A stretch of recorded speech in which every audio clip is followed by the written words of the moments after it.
देखिएगा, compound interest चक्रवृद्धि ब्याज में सबसे पहले करना क्या है, तो चक्रवृद्धि ब्याज का ये परिभाषा क्या होगा, चक्रवृद्धि ब्याज इसको बोलते हैं ब्याज पर ब्याज, ब्याज पर ब्याज, है ना, जिसको गांव में सूद पर सूद बोलते हैं, गांव में नहीं कहते हैं कि सूद पर सूद ले रहा है, तो इसी को चक्रवृद्धि ब्याज बोलते हैं। जिसको कहेंगे ब्याज पर ब्याज तो कहेंगे किस पर ब्याज, यानी ये ब्याज आपका होता है साधारण ब्याज, साधारण ब्याज, साधारण ब्याज पर ब्याज।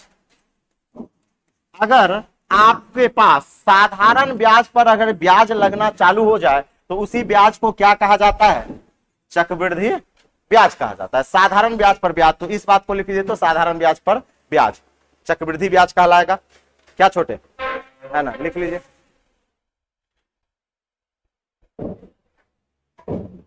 साधारण ब्याज पर भी ब्याज चक्रवृद्धि ब्याज कहलाता है।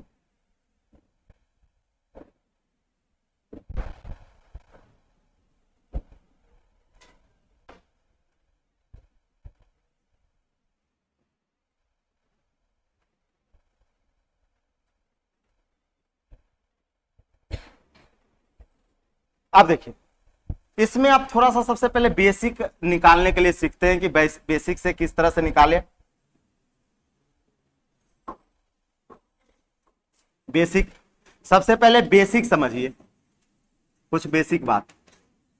प्रिंसिपल हमेशा 100% होगा, प्रिंसिपल अपने आप में कितने परसेंट के बराबर, 100% के बराबर होगा, पहली बात।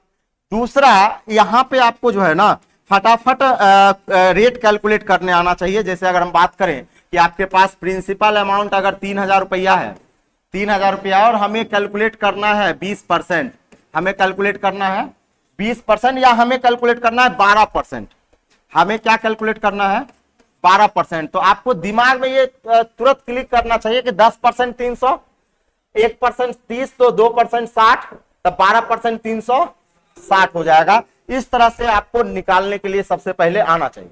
दूसरी बात, यहां पर जो है ना और भी बात करते हैं, जैसे कभी कभी क्या होगा कि आपके पास मूलधन जो है इस तरह का दे रखेगा कि 625 इस तरह का है, और यहां पे प्रिंसिपल ये दे रखा है, और रेट आपके पास, रेट जो है वो हम कह देते हैं 4% है। रेट कितना है, 4% है, 4% है। तो जरा सोचिए कि आपके पास 62,500 रुपया है और रेट कितना है 4% है, तो इसका डायरेक्ट अगर 4% निकालिएगा तो आपको थोड़ा सा 1% यहां हो गया, उसको 4 से मल्टीप्लाई करेंगे, इस तरह से चलेगा। या हम इसको डायरेक्ट अगर बनाना हो तो इसको इस तरह से भी बना सकते हैं। हम कहेंगे सर 4% का फ्रैक्शन वैल्यू होता है 1/25, 1/25, यानी इसका डायरेक्ट 1/25 भी निकालिएगा ना तो भी आंसर वही आएगा। यानी कहेंगे सर 6200, ये जो 625 पर 00 है, इसका निकाल लीजिए 1/25, 1/25 तो निकालिएगा, 25 से काटिएगा 2500, कितना आ जाएगा 2500 आ जाएगा। तो कहने का मतलब क्या हुआ कि किसी भी वैल्यू का या तो 4% डायरेक्ट निकाल लीजिए या उसका फ्रैक्शन वैल्यू निकालिए, दोनों में कोई परिवर्तन नहीं होगा। अब आ जाइए, सबसे पहले आ जाते हैं इसके बेसिक फॉर्मूले पर, है ना, फॉर्मूला वाले सेक्शन पे आते हैं कि फॉर्मूला क्या होगा। एक बार पढ़ाए हुए हैं फॉर्मूला, है ना, तो इसका फॉर्मूला अमाउंट का फॉर्मूला होगा P इंटू 1 प्लस R बटा 100 के पावर क्या होता है, T होता है, P इंटू 1 प्लस R बटा 100 के पावर T। और यहां से कह सकते हैं सर A बटा P बराबर क्या होगा, तो आप कह सकते हैं सर 1 प्लस R बटा 100 के पावर T। इसको लिखते चलिए, छोटा छोटा बात है, उसको लिखते चलिए। हाँ, चक्रवृद्धि ब्याज का, ये चक्रवृद्धि ब्याज का फॉर्मूला हो गया। छोटा छोटा बात है, इसको लिखते चलिए।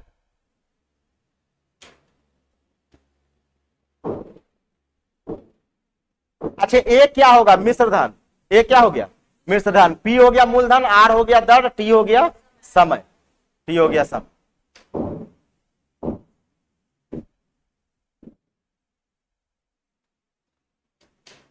हो गया।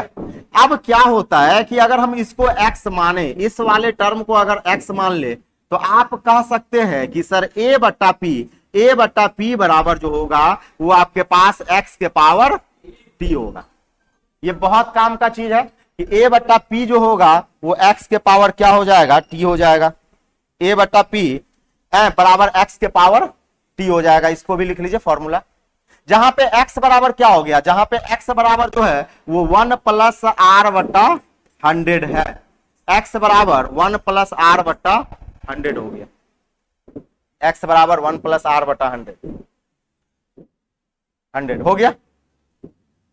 अब आ जाइए, सवाल जो है ना खास करके कंपाउंड का, कम से कम 2 मेथड तो आना चाहिए, कम से कम, है ना, कम से कम 2 मेथड आना चाहिए। यानी आपका कौन कौन मेथड होना चाहिए, एक होना चाहिए आपको, है ना, रेशियो मेथड तो आना ही चाहिए, रेशियो मेथड आना चाहिए। उसके बाद एक आपका जो है ना, इसको बोलते हैं ब्याज पर ब्याज, ब्याज पर ब्याज निकालने आना चाहिए। कंपाउंड निकालने के लिए, कंपाउंड इंटरेस्ट निकालने के लिए कम से कम 2 मेथड आना चाहिए। एक होना चाहिए रेशियो मेथड, एक होना चाहिए ब्याज पर ब्याज निकालने आना चाहिए। अब बताते हैं, रेशियो मेथड में भी कम से कम 2 मेथड आना चाहिए। रेशियो मेथड में भी क्या वो मेथड हो जाएगा, 2 मेथड हो जाएगा। एक हो जाएगा फिक्स्ड रेशियो मेथड,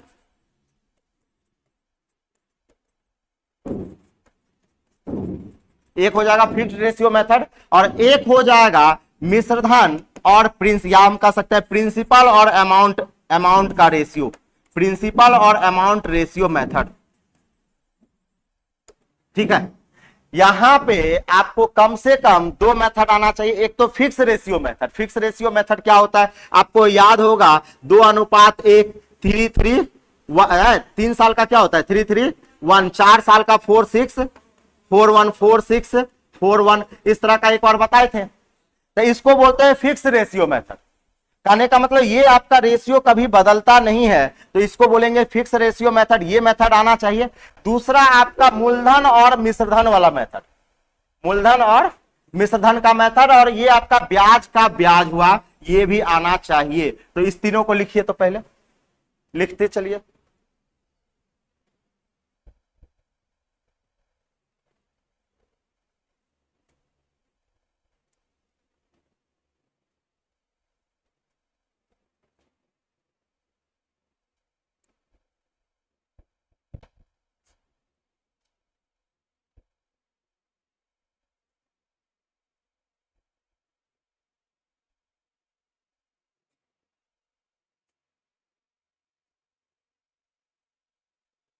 अब देखिए, इस ब्याज पर ब्याज में आपको 2 तरीका सीखना होता है। एक को बोलते हैं अप्रोक्सीमेशन,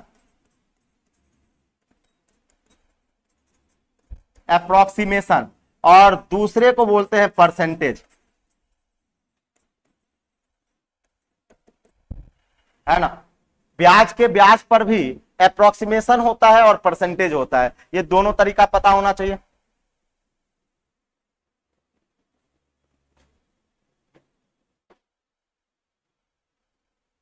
हो गया। अब आ जाइए, सारे तरीका को हम लोग सीखते हैं। मिटा दे, चल आ जाइए, यहां देखिएगा।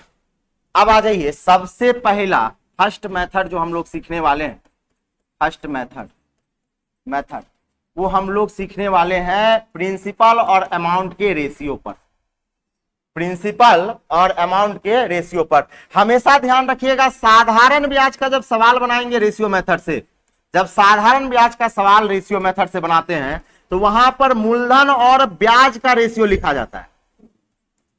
साधारण ब्याज में किसका किसका रेशियो लेके चलते हैं, मूलधन और ब्याज का। लेकिन वही अगर चक्रवृद्धि ब्याज का सवाल, चक्रवृद्धि ब्याज का अगर हम सवाल बनाते हैं, ब्याज का सवाल बनाते हैं, तो उसमें हमेशा मूलधन और मिश्रधन का रेशियो लेके चलेंगे।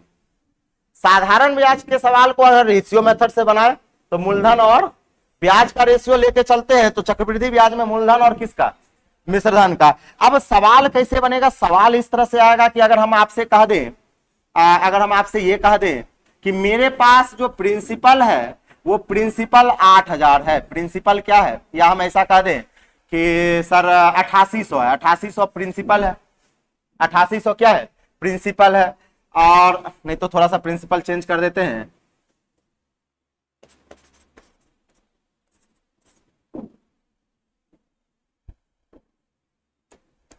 चलिए प्रिंसिपल हम कह देते हैं सर 8,000 है, प्रिंसिपल 8,000 है, मेरे पास जो रेट है वो 10% है, रेट 10% है और टाइम मेरे पास 3 वर्ष है, टाइम क्या है 3 वर्ष है।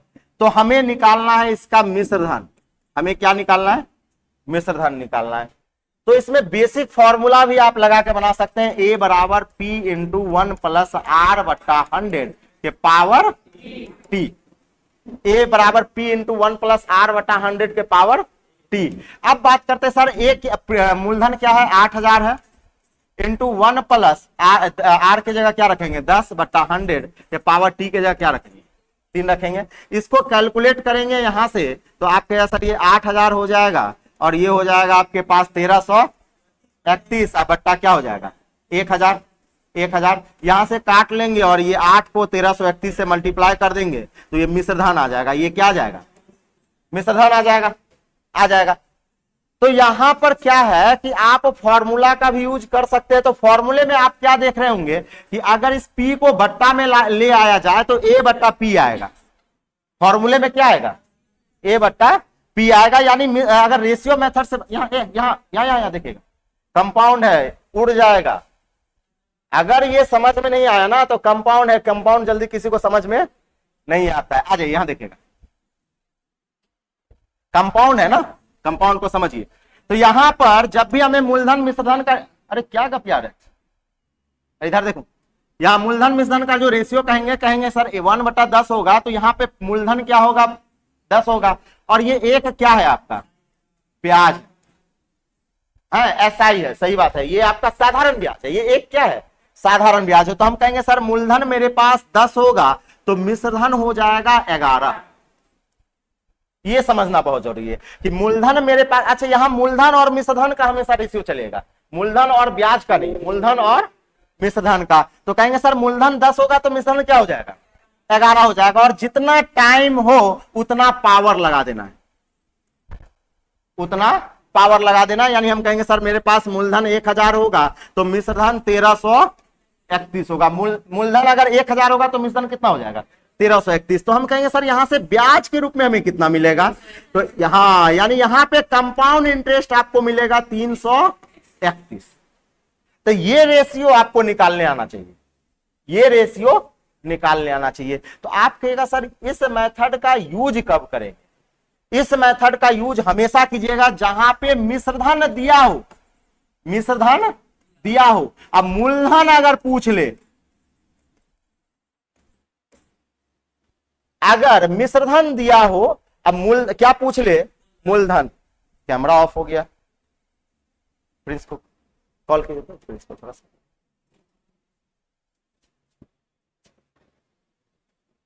फिर आ गया, रहने दीजिए छोड़ दीजिए, फ्लक्चुएट करता है कभी कभी, आ गया रहने दीजिए छोड़।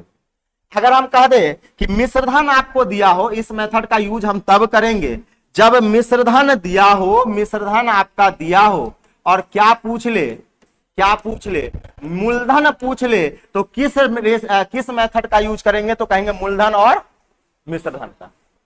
अगर मिश्रधन दिया हो क्या निकालना हो मूलधन निकालना हो तो मेथड यूज होगा मूलधन और मिश्रधन के रेशियो वाला, मूलधन और मिश्रधन के रेशियो वाला। इसको लिखते चलिए तो,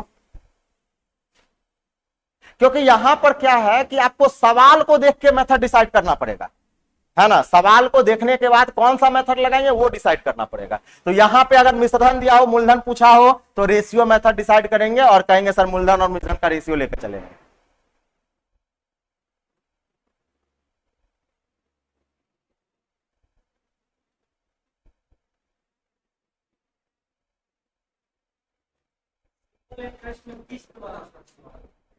कंपाउंड और सिंपल दोनों साथ में ही बता देंगे, दोनों साथ में किस्त आएगा ना बता देंगे। साधारण ब्याज का भी किस्त आसान होता है, कंपाउंड का भी किस्त आसान होता है, दोनों का किस्त आसान ही। मिटा दे। अब आ जाइए सवाल में, ये कहते हैं कि देखिए एक, आप देखिए एक बात जान लीजिए कि चक्रवृद्धि ब्याज जो है चक्रवृद्धि ब्याज ये जरूरत कहां पड़ती है, जैसे चक्रवृद्धि ब्याज जरूरत कहां पड़ती है, तो ये आपको जरूरत पड़ता है बैंक में, पड़ता है कि नहीं पड़ता है ना। और आप गांव घर में भी इसकी जरूरत पड़ती है, जब सूद पर सूद देते हैं, मतलब किसी को आप इंटरेस्ट पे देते हैं, सूद पर सूद देते हैं, तो इसका जरूरत पड़ता है। लेकिन एक बात आप समझिएगा कि बैंक में जब इसका जरूरत पड़ता है, इसका मतलब हमें एग्जाम में क्वेश्चन पूछा जाता है, तो ऐसा क्या है कि बैंक में कंप्यूटर भी है, सुपर कंप्यूटर वगैरह भी है, कैलकुलेटर भी है, तो भी आपको सवाल पूछा जाता है। तो कहने का मतलब ये हुआ कि आपको इसका लिटिल नॉलेज की जरूरत पड़ता है, यानी इसमें जो है ना हमेशा फिक्स्ड टाइप होता है, फिक्स्ड टाइप। अब जैसे इसमें पागल की तरह सवाल एग्जामिनर नहीं पूछ सकता है, पागल की तरह ऐसे आपको नहीं कह सकता है सर मूलधन जो हो जाएगा 2, 7, 8, 9 है, और टाइम जो है ना वो 12 वर्ष है, और रेट कह देगा 23% है। रेट क्या कह देगा 23% है। आप बताइए कंपाउंड इंटरेस्ट क्या होगा, देखिएगा इस तरह का ये पागल का सवाल हो गया। जैसे पागल की तरह सवाल आपको फेसबुक पे पहले देखने को मिलता था कि 99% आदमी फेल, दिमाग वाले ही बनाए, देखते थे किस तरह से पूछता था, इस तरह से 2 + 3 बराबर हो गया 10, 1 + 4 बराबर हो गया 7, है ना। इस तरह से बताइए 3 + 8 बराबर क्या, और लिखा रहता था वहां पे क्या कि दिमाग वाले ही बनाए। 99% आदमी क्या हो गए, फेल हो गए, और लड़का सब अटेम्प्ट ले लेता था, अब हर दिन उसी में दिमाग लगा रहा है। तो सवाल यहां कंपाउंड इंटरेस्ट में क्या होगा, इस कंपाउंड इंटरेस्ट पूरे एग्जाम में आसान क्यों होता है, क्योंकि इसमें पागल की तरह सवाल नहीं आएगा। साधारण ब्याज में इस तरह का सवाल बन जाए, साधारण ब्याज में सवाल इस तरह का आ सकता है। 12 वर्ष समय आपका 12 वर्ष हो सकता है, 14 वर्ष हो सकता है, 10 वर्ष हो सकता है, कुछ भी हो सकता है। लेकिन यहां पे कंपाउंड इंटरेस्ट में सवाल पागल की तरह नहीं होता है। तो बात करते हैं सर यहां पे क्या होगा, तो यहां पे आ जाते हैं कि सर मूलधन क्या किस प्रकार की होती है, तो मूलधन हमेशा कटने वाला होगा, मूलधन हमेशा कटने वाला होगा, यानी किसी ना किसी वैल्यू से कट रहा होगा। दूसरा बात करते हैं सर रेट की बात करें, तो रेट आपका मिनिमम 2% से लेकर मैक्सिमम आपका अगर जाते हैं तो 15% पर जाएंगे। रेट जो होगा वो मिनिमम आपका 2% से मैक्सिमम कहां तक जा सकता है 15, उससे ज्यादा नहीं जाएगा। आप कहेगा सर 23% चले जाएगा, 24% जाएगा, 32% जाएगा, इस तरह का रेट नहीं देखने को मिलता है। तीसरी बात समय की अगर हम बात करें तो समय जो होगा वो आपका 2 वर्ष से मैक्सिमम 4 वर्ष का होगा। बात को समझ पा रहे है ना। यहां पे कंपाउंड निकालने के लिए आपको ऐसा नहीं कर सकता 8 वर्ष का कंपाउंड निकालिए।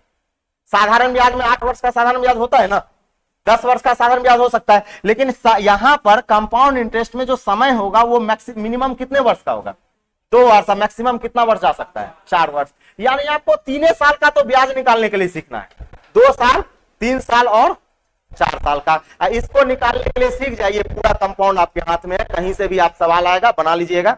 बाकी बात करते हैं सर आप सवाल किस तरह से आएगा, तो पहला अब आ जाइए, पहले आ जाते हैं कि सर यहां पर कि पहला अब फर्स्ट मेथड के बाद सेकेंड मेथड। अगर फर्स्ट मेथड में हम आपको क्या कहें कि मिश्रधन दिया हो, अमाउंट दिया हो और प्रिंसिपल पूछ रहा हो, अमाउंट दिया हो प्रिंसिपल पूछ रहा हो तो कौन सा मेथड, अमाउंट दिया हो अब प्रिंसिपल पूछ रहा हो तो कौन सा मेथड, मूलधन और मिश्रधन वाला, मूलधन और मिश्रधन वाला। अब बात करते हैं सर अगर मूलधन दिया हो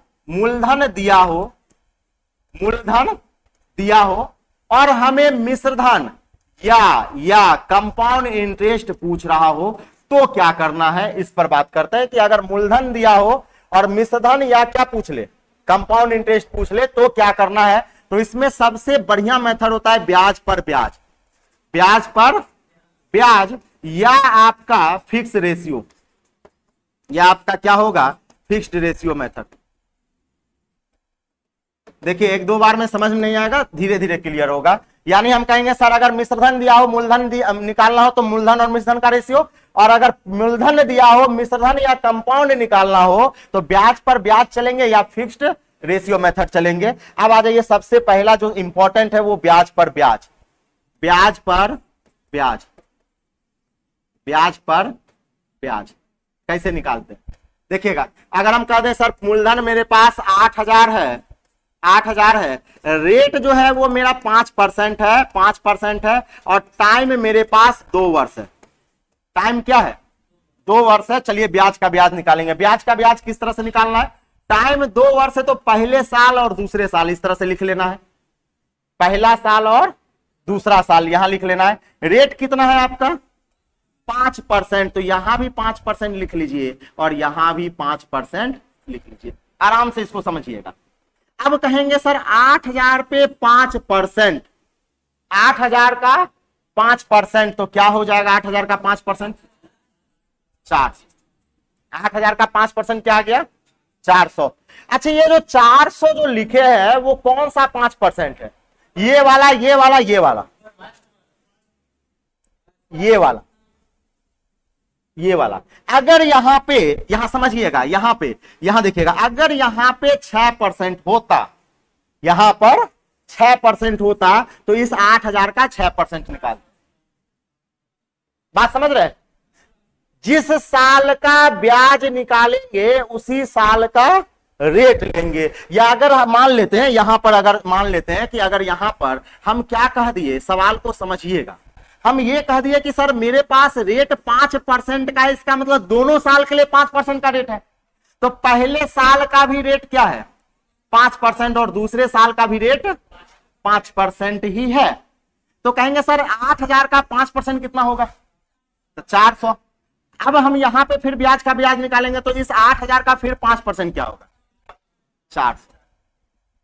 400। अच्छा एक बात बताइए, यहां पे अगर रेट 6% होता, 6% होता तो 8,000 का कितना निकालना पड़ता है? 6%, और यहां क्या लेते? 480 लेते। तो हम कहेंगे सर नहीं, यहां पे मेरे पास 5% था तो 5% लिख लिया। ये जो अभी लिखेगा 400, 400, ये आपका हो गया साधारण ब्याज। ये कौन सा ब्याज है? साधारण ब्याज। ये साधारण ब्याज है। चक्रवृद्धि ब्याज में आपको बोले साधारण ब्याज पर ब्याज, चक्रवृद्धि ब्याज में क्या बोले? साधारण ब्याज पर भी अगर ब्याज मिले तो उसे क्या बोलेंगे? चक्रवृद्धि ब्याज बोलेंगे। अब कहेंगे कि सर यहां पर चक्रवृद्धि ब्याज निकालने के लिए 400 रुपया का ब्याज अगले साल मिलेगा। इस 400 रुपया का ब्याज किस साल? अगले साल। क्यों मिलेगा? क्योंकि अगर मान लेते हैं इस साल जो ब्याज हमको मिला उसका ब्याज तो नेक्स्ट ईयर में मिलेगा, तो 400 रुपया का ब्याज अगले साल मिलेगा। तो कहेंगे सर किस दर से? किस दर से? तो कौन सा 5%, ये वाला या ये वाला? हाँ, नीचे वाला, नीचे वाला। क्यों कहेंगे कि सर यहां पे हम ब्याज मिल रहा है, तो यहां जो ब्याज मिलेगा वो किस रेट से? नीचे वाले। तो 400 का 5% क्या होगा? 20 हो जाएगा। क्या हो जाएगा? 20 रुपया हो जाएगा। तो ये जो 20 रुपया जो आया, ये आपका जो है ना CI माइनस SI आया। यानी हम कहेंगे यहां पे अगर हम बात करें, ये 20 रुपया ब्याज पर ब्याज आया। ये 20 रुपया क्या हुआ? ब्याज पर ब्याज। यानी 400, 400, 800, अब प्लस हो जाएगा कितना? 20 हो जाएगा। ये आपका SI होगा, ठीक है। ये आपका होगा CI minus SI, CI minus SI, और पूरे को अगर जोड़ देंगे, तो CI हो जाए।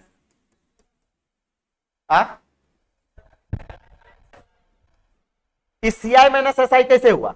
देखिए एक बात बताइए, पूरा कंपाउंड आपका 820 होगा, पूरा कंपाउंड 820 होगा, और साधारण ब्याज कितना है? 800 है। घटा लीजिए कितना? तो ये जो 20 रुपया जो है वो चक्रवृद्धि ब्याज और साधारण ब्याज का अंतर ही है ना। ये 20 रुपया क्या है? ई हो गया ना आपका चक्रवृद्धि ब्याज, ई हो गया क्या? साधारण ब्याज। दोनों को घटा दिए तो 20 रुपया आया। यानी 20 रुपया जो है चक्रवृद्धि ब्याज और साधारण ब्याज का क्या है? अंतर है। चक्रवृद्धि ब्याज और साधारण ब्याज का अंतर है। यहां से सारा चीज निकल जाएगा, सारा चीज। मतलब आपको चक्रवृद्धि ब्याज और साधारण ब्याज का अंतर कहे तो कितना रुपया? साधारण ब्याज और चक्रवृद्धि ब्याज 820 हो गया। ठीक है, लिख लीजिए इसको। हाँ,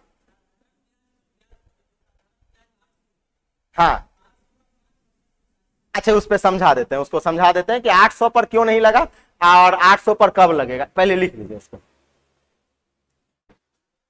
चलिए थोड़ा और बेसिक ले जाते हैं, हमको लगा कि बेसिक पता होगा लेकिन और थोड़ा डीप में लेके जाते हैं। बैंक में पैसा उसा जमा किए हैं? किए हैं ना, खाली निकासी किए? बैंक वाला सही ब्याज आप लेते ही नहीं, बैंक में जितना बेनिफिट है। हा? कितना दे रहा है? एफडी में ना, एफडी में दे रहा है। और उसका सेविंग अकाउंट में अभी रेट कितना है? 3.5 का, 3.5 का, बहुत कम दे रहा है, बहुत।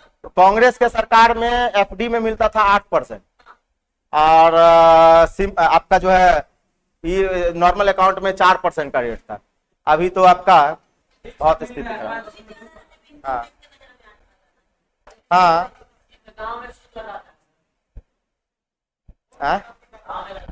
गांव में वही सही है ना। अब देखिए, चलिए आपको बताते हैं कुछ बेसिक बताते हैं। जैसे एक बात बताइए, यहाँ देखिए बेसिक बताते हैं, चलिए समझ लीजिए बेसिक, एकदम बेसिक बताते हैं। हमें लगा कि बेसिक पता होगा। चलिए एक बात बताइए, एक होता है साधारण ब्याज, साधारण ब्याज ब्याज, और एक होता है चक्रवृद्धि ब्याज ब्याज, ठीक है, चक्रवृद्धि ब्याज। अब क्या हुआ जरा सोचिए, कॉमन सेंस वाली बात बताते हैं, जरा सोचिए। मान लेते हैं कि आप बैंक में 1000 रुपया जमा किए।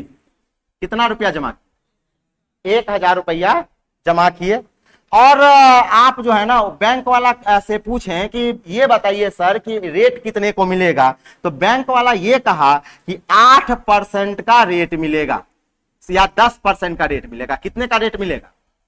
10% का रेट मिलेगा। तो आप कहिएगा बहुत बढ़िया।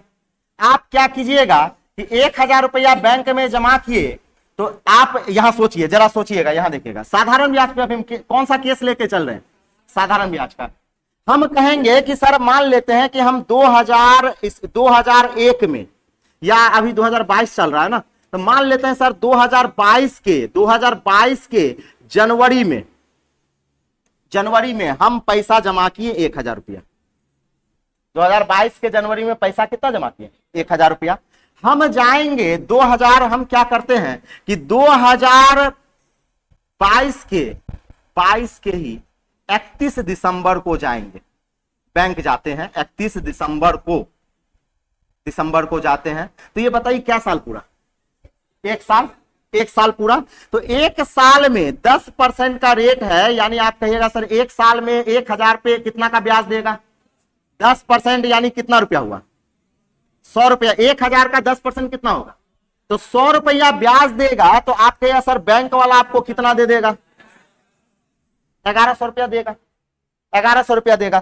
तो आप सोचिएगा कि ये तो क्या हुआ। आप कहिएगा सर क्या हुआ कि सर 100 रुपया मिला, ब्याज मिला और 1100 रुपया मिसधन हो गया। आप कहिएगा चलिए इस साल हम बैंक में पैसा नहीं उठाते, आप बैंक से पैसा निकासी नहीं किए, आप इस 1100 रुपया को छोड़ दिए, 1100 रुपया को छोड़ दिए और ये सोचें कि इस साल हमें 1100 मिला तो अगले साल और ज्यादा मिलेगा कि नहीं मिलेगा। अब क्या हुआ कि अगले साल जो है आप 2022 के दिसंबर से छोड़कर आप 2023 के दिसंबर में जाइएगा।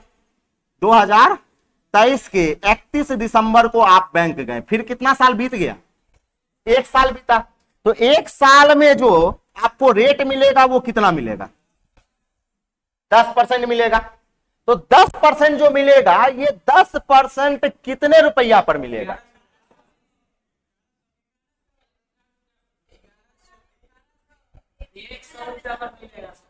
कितने पर मिलेगा? अब देखिए, यहां देखिएगा, यहां समझिए, ये अगर साधारण ब्याज का केस है, किसका केस है? साधारण ब्याज का। तो साधारण ब्याज वाले केस में मूलधन कभी भी बदलता नहीं है, मूलधन कभी बदलता नहीं है। कैसे नहीं बदलता है समझिएगा। ये जो 10% का जो ब्याज मिलेगा वो इसी 1000 पे मिलेगा। इस 1000 पे कितने का ब्याज मिलेगा, यानी 1100 पे नहीं देगा, कितने पे देगा, 1000 पे। और 1000 का 10% 100 रुपया होगा, फिर आपको ब्याज के रूप में कितना देगा, 2100 रुपया देगा। तो आपको कितना मिलेगा फाइनल रूप में, 1200 रुपया, क्योंकि 1100 रुपया तो आपको बैंक में था, 100 रुपया का ब्याज दिया, कितना हो गया 1200 रुपया। आप जब बैंक जाइएगा तो कहिएगा कि सर एक बात बताइए, जब 1000 रुपया बैंक में जमा किए थे तो भी 100 रुपया का ब्याज था दिए, और जब 1100 रुपया मेरा पैसा था बैंक में तो भी कितना रुपया ब्याज दिए, 2100 रुपया ब्याज दिए। बताइए हमको बैंक में पैसा जमा करने से क्या फायदा मिला, बैंक में पैसा जमा करने से क्या फायदा मिला। तो कहेगा, ये कहेगा आपका बैंक वाला कि आप महाबुर्बक इंसान है, आपका जो ये 100 रुपया जो ब्याज के रूप में जो दिए ना आपको पिछले साल, उसका यूज हम नहीं किए, उसका यूज हम नहीं किए, आपका पैसा जो है ना साइड में कर दिए। आपका जो पैसा का यूज कर रहे हैं वो इस 1000 का यूज कर रहे हैं, किसमें, साधारण ब्याज वाले केस, साधारण वाले ब्याज वाले केस में। यानी साधारण ब्याज वाले केस में क्या होता है, ब्याज का यूज नहीं किया जाता है, और बैंक ये कहता है कि जिस पैसा का हम यूज करेंगे उस पैसा का ब्याज देंगे, और जिस पैसा का यूज नहीं करेंगे उसका ब्याज नहीं देंगे। तो आप तो मायूस हो जाइएगा, आप कहिएगा सर बैंक में पैसा रखने से कोई फायदा नहीं है। उससे अच्छा तो ये था कि सर 100 रुपया का जो एक साल में ब्याज मिला था ना, वो 100 रुपया हम निकाल लेते और उसका यूज हम कर लेते, तो भी आपको 100 रुपया का ब्याज मिलता कि नहीं मिलता। तो हम कहेंगे कि साधारण ब्याज में मूलधन में कभी परिवर्तन नहीं होता है, साधारण ब्याज में मूलधन कभी परिवर्तन नहीं होता है। मूलधन अगर 1000 है तो 2022 के लिए भी मूलधन 1000 होगा, 23 के लिए भी मूलधन क्या होगा, 1000 होगा, ये बदलता नहीं है। लेकिन अब बात करते हैं सर चक्रवृद्धि ब्याज में, कि चक्रवृद्धि ब्याज वाले केस में क्या होता है। मान लेते हैं कि 2022 में आप बैंक में जमा किए 1000 रुपया, बैंक में कितना जमा किया, 1000 रुपया 2022 में जमा किया। अब आप, बैंक वाला बोला कि सर रेट जो है वो 10% का है, समझिएगा बेसिक बता रहे, रेट कितना है 10% का है, तो 10% का है तो 100 रुपया का ब्याज मिलेगा, 100 रुपया का ब्याज मिलेगा, और रेट मिश्रधन फिर क्या हो जाएगा 1100। आप 2022 में जमा किए, लेकिन ये 2023 में आपके जनवरी में इतना पैसा मिलेगा। देखिएगा 2022 के जनवरी में आप पैसा जमा किए, 2022 के जनवरी में पैसा जमा किया, 2023 के जनवरी में आपको कितना रुपया मिलेगा, 1100। तो एक बात बताइए किस फॉर्म में चल रहे हैं, चक्रवृद्धि ब्याज में, ये किस फॉर्म में चल रहे हैं, चक्रवृद्धि ब्याज में चल रहा है। तो हम कहेंगे कि सर साधारण ब्याज में भी आप देखिए कि सर एक साल में 1100 रुपया मिला, अब चक्रवृद्धि ब्याज में भी एक साल में कितना मिला, 1100 मिला। यानी एक साल के लिए साधारण ब्याज और चक्रवृद्धि ब्याज आपस में बराबर होता है। एक वर्ष के लिए, कितने वर्ष के लिए, एक वर्ष के लिए साधारण ब्याज हो या चक्रवृद्धि ब्याज हो, आपस में क्या होते हैं, बराबर होते हैं। कब, जब टाइम कितने साल हो जाता है, एक साल, क्योंकि यहाँ पे ब्याज के रूप में आपको कुछ भी नहीं मिल रहा होता है। अब क्या होगा कि आप जब बैंक में गए और बैंक वाला कहा कि सर 1100 रुपया मिलेगा, तो आप कहिएगा कि ओ कोई बात नहीं है, इस साल हम पैसा नहीं निकालते, अगले साल बेटी का ब्याह करना है ना, तो अगले साल ब्याह करना है तो अगले साल निकालिएगा। तो कहिएगा कि सर अगर हम मान लेते हैं 2023 में फिर पैसा जमा छोड़ दीजिएगा, तो 2024 में जाइएगा निकालने के लिए, और 2024 के जनवरी में पैसा निकालने के लिए जाइएगा। तो अब क्या होगा कि अब फिर आपको ब्याज मिलेगा, रेट कितना चल रहा है, 10%। अब जो ये 10% मिलेगा वो इस 1100 पे मिलेगा। अब जो 10% मिलेगा किस पर, 1100 पे। समझिएगा इस 10% के लिए ये 1000 मूलधन का काम कर रहा था, तो इस 10% के लिए 1100 मूलधन का काम करेगा। ये बहुत जरूरी है समझना। और हाँ, जब बेसिक की बात आती है ना, तो थोड़ा सा अगर आप मैथ की तरह इसको सोचिएगा तो समझ में नहीं आएगा, और व्यवहारिक तौर पे समझिएगा तो समझ में आएगा। क्या हुआ, यहां पे भी 10% का ब्याज मिला ना, तो ये 10% कितने रुपया पे मिला, 1000 पे, यानी इस 10% के लिए मूलधन कौन हो गया 1000। अब क्या होगा कि 10% का ब्याज यहां भी मिलेगा चक्रवृद्धि ब्याज में, लेकिन ये 10% किस पर मिलेगा 1100। तो ये 1100 मिश्रधन है, 1100 क्या है आपका मिश्रधन है, किसके लिए 1000 के लिए, लेकिन ये फिर मूलधन बन जाएगा किसके लिए 10% के लिए, यानी कहेंगे सर 1100 का 10% जो होगा ना वो 110 रुपया, और 110 रुपया ब्याज मिलने के बाद आपके पास जो है ना 1210 रुपया का मिश्रधन हो जाएगा। 1210 रुपया का क्या हो जाएगा मिश्रधन। तो हमेशा ध्यान रखिएगा कि पिछले साल का मिश्रधन अगले साल के लिए मूलधन का काम करेगा, पिछले साल के लिए का मिश्रधन अगले साल के लिए मूलधन का काम करेगा। अब देखिए यहाँ पे आप जो सवाल पूछे हैं वो बहुत अच्छा सवाल पूछे। एक बात बताइए, यहाँ पे जो 110 रुपया मिला ना, यानी ये 10 रुपया जो एक्स्ट्रा मिला, यहां 100 रुपया मिल रहा था, यहां 110 मिला, तो कितना रुपया एक्स्ट्रा मिला 10 रुपया। तो यही 10 रुपया ब्याज का ब्याज है। तो वो 10 रुपया एक्स्ट्रा किस पर मिला होगा इस 100 रुपया पर। इस 100 रुपया का 10% देखिए तो 10 रुपया हुआ कि नहीं, हुआ कि नहीं हुआ। तो एक बात बताइए, यहां देखिएगा इस 100 रुपया का साधारण ब्याज था और 100 रुपया का ब्याज कब मिला अगले साल। एक बात बताइए, 100 रुपया का 10 रुपया यहां पे ब्याज मिला या यहां पे मिला अगले साल मिला। तो हम कहेंगे कि सर साधारण ब्याज का ब्याज जो मिलेगा वो किस साल मिलेगा अगले साल मिलेगा। करंट ईयर में ब्याज का ब्याज आपको नहीं मिलता है, करंट ईयर में ब्याज का ब्याज नहीं मिलता है। जैसे अगर हम बात करें यहां पर, अगर हम ऐसा कह दें कि 200 रुपया साधारण ब्याज मिला और यहां भी 200 रुपया मिला, तब इसका ब्याज का ब्याज कहां मिलेगा अगले साल। इस दोनों का ब्याज अगले साल। बात समझ रहे हैं, सबका ब्याज का ब्याज जो मिलेगा ना वो कब मिलेगा अगले साल मिलेगा। जैसे अगर हम प्रिंसिपल की बात करें, प्रिंसिपल अगर मान लेते हैं मूलधन हम कह देते हैं सर 16,000, मूलधन क्या कह दिए 16,000, रेट की कह दे सर 5% है, और टाइम मेरे पास 3 वर्ष है। टाइम क्या है 3 वर्ष, 3 वर्ष है और हमें कंपाउंड निकालना है। तो एक बात बताइए, 3 वर्ष का मतलब होगा पहला साल, दूसरा साल, तीसरा साल। 4 वर्ष रहेगा तो पहला साल, दूसरा साल, तीसरा साल, चौथा साल, इस तरह से लेके चलेंगे। अब कहेंगे सर तीनों साल का रेट कितना है, तो यहां देखिए किस तरह से लिखिएगा, यहां पे 5% लिख लेंगे, यहां पे भी 5% और यहां पे भी 5%, कोई दिक्कत नहीं। अब सबसे पहले आपको निकालना पड़ेगा साधारण ब्याज। सबसे पहले हम क्या निकालेंगे साधारण ब्याज। तो एक बात बताइए, यहां रेट कितना का है 5%, तो 16,000 का 5% कितना 800, यहां 800 लिख लीजिए, लिख लिया। यहां भी रेट कितना है 5%, तो 16,000 का 5% क्या हो जाएगा फिर 800, ठीक है। यहां रेट कितना है 5%, तो 16,000 का 5% क्या होगा 800। तो ये जो 800 लिखे वो क्या लिख दिए साधारण ब्याज, ये क्या लिख दिए साधारण ब्याज। अब चलेगा ब्याज का ब्याज। तो इस देखिएगा, जिनको नहीं समझ में आता है ब्याज का ब्याज निकालना वो चुपचाप देखिए, अभी बनाने की जरूरत नहीं।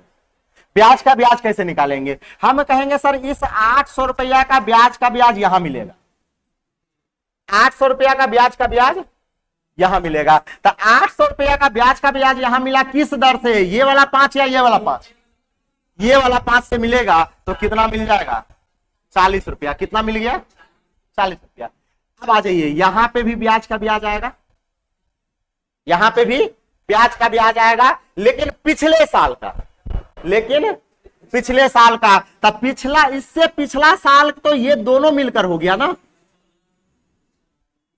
यहां पर जो ब्याज का ब्याज मिलेगा ये दोनों रुपया का ब्याज यहां मिलेगा। तो 800 कितना हो गया, तो 1600 का ब्याज यहां मिलेगा किस दर से, ये वाला 5, क्योंकि यहां पे अगर ब्याज निकाल रहे हैं तो कौन सा 5 चलेगा, ये वाला। तो 1600 का 5% क्या हो जाएगा 80 हो जाएगा, कोई दिक्कत वाली बात नहीं है। अब एक बात जान लीजिए, इसका भी ब्याज का ब्याज यहां मिलेगा।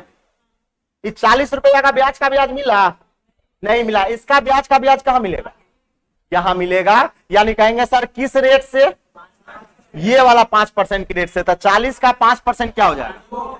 2 रुपये। अब देखिए इस मेथड को याद कर लीजिए। इस मेथड को क्या करेंगे? याद करेंगे। कैसे याद करेंगे? देखिएगा 3 साल है तो 3 बार झरना बना। देखिए 3 साल है तो क्या बार झरना बना? 3 बार। देखिए 3 साल है तो पहला कॉलम 3 बार हुआ, दूसरा कॉलम 2 बार और तीसरा कॉलम 1 बार। घटते गया है कि नहीं घटते गया है? पहला कॉलम कितना बार, दूसरा कॉलम और तीसरा कॉलम 1 बार, है ना। अब इसको जोड़िएगा तो ये हो जाएगा आपके पास 8 या 2400 प्लस हो जाएगा 8 4 12 120 प्लस क्या हो जाएगा? तो अब देखिए यहां पे देखिएगा ये आपका कहलाएगा साधारण ब्याज। 2400 आपका क्या है? साधारण ब्याज। और ये आपका ये जो कहलाएगा ना वो CI माइनस SI, चक्रवृद्धि ब्याज माइनस क्या होगा? साधारण ब्याज होगा। और सबको जोड़ देंगे, सारे को अगर जोड़ देंगे तो कहेंगे चक्रवृद्धि ब्याज, कंपाउंड इंटरेस्ट। CI का मतलब क्या हो गया? कंपाउंड इंटरेस्ट, चक्रवृद्धि ब्याज हो गया। तो इस मेथड को याद रखिएगा, इसको लिख लीजिए।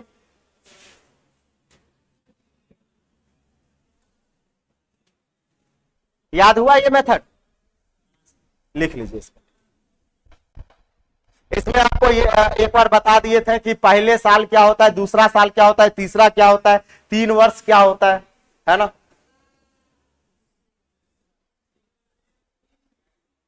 टाइम हो गया ना? अच्छे बस कल थोड़ा सा लेट होगा, कल आपका 5:15 बजे से स्टार्ट होगा, परसों से फिर ठीक हो जाएगा। 2 ही दिन हम मैराथन ले रहे हैं, बाकी बात चंदन सर लेंगे, है ना। नहीं ग्रुप डी नहीं, बिहार SSC। हाँ खड़े हैं क्या? वाह, चलिए देखिएगा आगे चले, मिटा दे, लिख लीजिए। और ये मेथड सबसे इंपॉर्टेंट है। अगर ये तरीका आपको नहीं आता है मतलब कंपाउंड इंटरेस्ट आता ही नहीं है, सबसे VVI है। तो इस पर सवाल देंगे, घर से बना के लाइएगा, है ना। लिख लीजिए सवाल और घर से बना के लाना है। सवाल बना के लाना है कि आपके पास मूलधन जो है वो आपके पास 16,000 है, 16,000 है। रेट की बात करें तो पहले साल का रेट जो है वो 5% है, दूसरे साल का रेट 10% है, दूसरे साल का रेट 10% है, और तीसरे साल का रेट 5% है। तो आपसे जो है ना इसका कंपाउंड इंटरेस्ट निकालना है, आपको जो है इसका कंपाउंड इंटरेस्ट निकालना है। रूम पर से बना के लाइएगा, और नहीं बनेगा तो हम बताएंगे, है ना। रूम पर से बना के लाइएगा।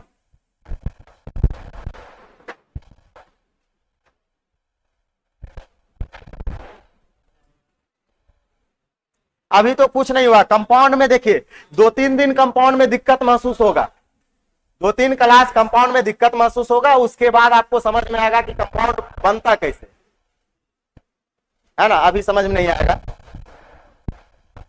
कंपाउंड बहुत पेचीदा सवाल है।